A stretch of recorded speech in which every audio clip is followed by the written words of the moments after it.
Hey everybody, I am Berm Count. Welcome to the channel. It's just a small, tiny little channel that's just me talking about mountain biking stuff because that's what I geek out about. And this video is about the CrankBrothers Stamp flat pedal lineup. Now look here, I'm on the CrankBrothers webpage for the stamp pedals. If you go down, it's just like, hey, we have 26 products. Now this is why it's hard to understand, okay? This is why I think there needs to be a video like this out, because it took me actually going and talking to other riders who have bought stamp pedals in the past to actually figure out what the heck is going on with all these 26. So let me sort this by price low to high and you'll see why, okay? So the first thing you need to know is that the stamp pedal lineup is first organized by budget and then by size. And so if you look, okay, I just sorted it from low to high price. The low priced items have a number of 0 and then 1 and then 2 and then 3, and the numbers go up and it ends on stamp 11. Now curiously, there's some big gaps in that numbering because there's actually only 0, 1, 2, 3, 7, and 11, but the basic idea holds. If you have a lower number, you've got what's considered a pedal for a lower budget. So let's go through inside of that classification. Now you've got large and small, okay? So each pedal comes in large and small. That's just a standard thing they do with these CrankBrothers Stamp flat pedals. The small pedals are for any shoe size smaller than a men's US size 10. And the large CrankBrothers Stamp flat pedals are always for anything including a men's US size 10 and above. Now there's an overlap sizing, right? So if you are around a 10, if you're a 9 US men's, if you're a 10 US men's, if you're an 11 US men's, you could probably do either one of these. And the difference is about 10 millimeters in both directions. So you can kind of see that here. The large are wider and longer if you're talking about the distance here between front and back, and wider being the distance between the outside and the spindle. But the thing that I heard, well, I'll come back to that. I'll give you some tips about picking these pedals at the end of the video. So now we talked about smaller numbers is a lower budget, larger numbers is for like premium of the primo. What are the actual difference between models? So I'm going to start to go through the models just real quick. So Stamp 0. 0 is a pretty new entry to their range, and this is a pedal they say designed for beginners. The pins on the Stamp 0 are molded into the composite body. So this is an all composite body pedal with molded pins. Next up, you go to Stamp 1. Stamp 1 is a composite pedal body, but with removable metal pins. So you can adjust the height of these pins, you can remove them. The internal of this pedal is the same now from like model 1 all the way up to 7. The actual internals is the same high quality internal, and you can go geek out and read about what that means another time. Next up, Stamp 2. Stamp 2 is where we start to hit metal pedals. So it's an aluminum pedal, and again this is similar body shape and design as any of the 1, 2, 3, 7 range, or 0. So that's cool to see. One of the notable things you can see right here is that Stamp 2 only has raw or metal color and then black. When you get to Stamp 3, you can get gray, which is a nice painted gray body, and black, okay, either one. And the difference now is, rather than being an aluminum pedal, it's a magnesium pedal because magnesium is lighter. So the pair is about 40 grams lower weight than the pair of Stamp 2s. So if you care about the weight, get the Stamp 3s over the Stamp 2, but you do pay like $40 more. Okay, now their most popular pedal is the Stamp 7. They call the Stamp 7 their racer pedal, and I don't know what that really means, but when I looked at it, this looks like the same pedal to me as the Stamp 3, except that they added a grease port and you have more color options. Most people are buying the Stamp 7, and recently I demoed a pivot switchblade, and the demo bike had some Stamp 7s on, and they are wonderful. So that's what made me start to think about stamp pedals as an option. So you can see here you've got all these like color options, and you even have a Danny McCaskill edition if that interests you. You have a Tawny Seagrave edition if that interests you.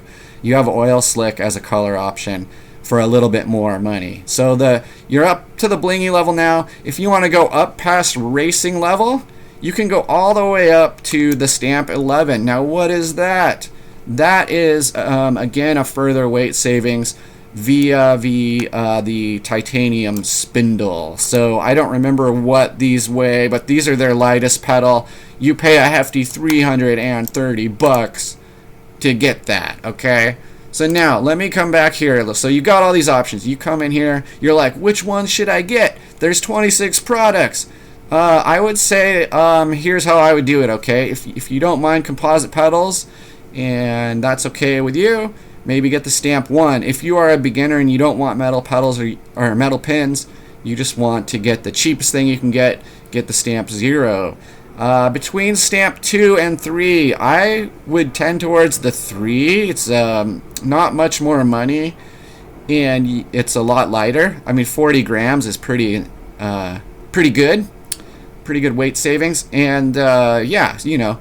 Now, if you want, of course, one of the blingy ones, go on up to the Stamp 7.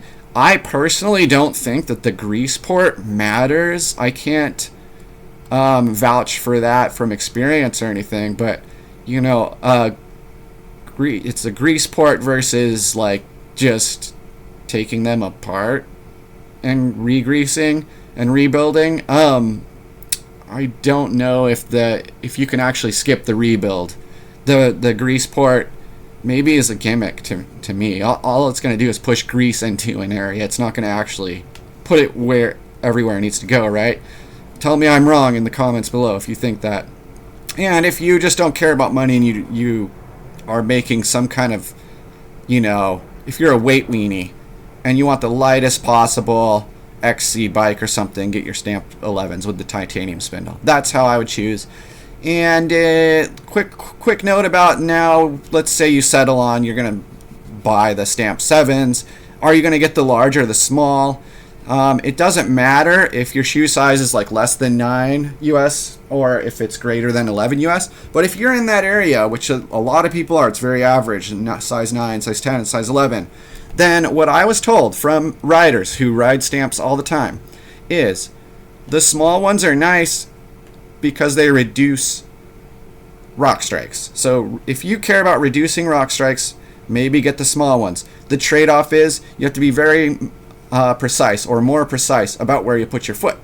And that's the benefit of the large ones, right? Okay, if the large ones maybe get more rock strikes, but you can kind of set your foot down anywhere. It's such a large platform. You're going to set your foot down on like 7 or more pins anyway. And you are going to not care too much about like being so precise. And you're going to have enough grip. Okay. So now every pedal has 10 pins. I'm going to give you one more quick tip before I show you the unboxing and you can see what I chose, okay? Every Stamp Brothers pedal has 10 pins. And what I was told is if you would like to get more grip, let's say you try it out with the 10 pins, it's not as grippy as you thought. Well, counterintuitively, more pins is not always better. Okay, maybe less pins is better. If you take, this is the hack I was told, take these 2 middle pins out and your foot in the middle will sink down more, which also puts more pressure between the outer pins in your foot, actually resulting in more grip, right? So you think about it, the center of your foot comes down, but it also means that the shoe mates into the pins even more and deeper. So free tip there for you. You don't have to go read a bunch of forums and talk to a bunch of mountain bikers to get that one. You just picked it up for free from me. All right, now we're gonna go to the unboxing and show you which pedals I got. We'll check this out. So all right, hey there, it's Berm Count. You can see the scars from the surgery healing up really well. If you didn't hear yet about my surgery, go check out the couple of videos like from a couple weeks back, which talk all about my mountain bike accident and how my face basically got the equivalent of being kicked in by a horse, but from mountain biking. Okay, so I'm unboxing here a package I just received, which I believe to be my new CrankBrothers Stamp pedals. And if you just watched my whole video, you were wondering, did I get the Stamp 11s, the titanium ones that are 330 bucks? Did I get the Stamp Zeros, which are for beginners, just a composite pedal with molded pins? Well, here you go. Stamp 3 is what I got. Stamp 3, I settled on. It seems like the best value out of the line. I didn't really feel like the grease port that you get for this 7 was anything I would use. I would probably just take it apart and grease it anyway. So I went to the 3s. The 3s are the magnesium ones. They have the same internals as the 7. Looks like this box got a little beat up in shipping, but also I didn't need any special colors. I put black pedals on my bike. Call me plain. So that's it. I got the Stamp 3s. I'm excited to put these on my bike. I'm also excited for this to heal up the rest of the way so I can go try them out. All right. See you later.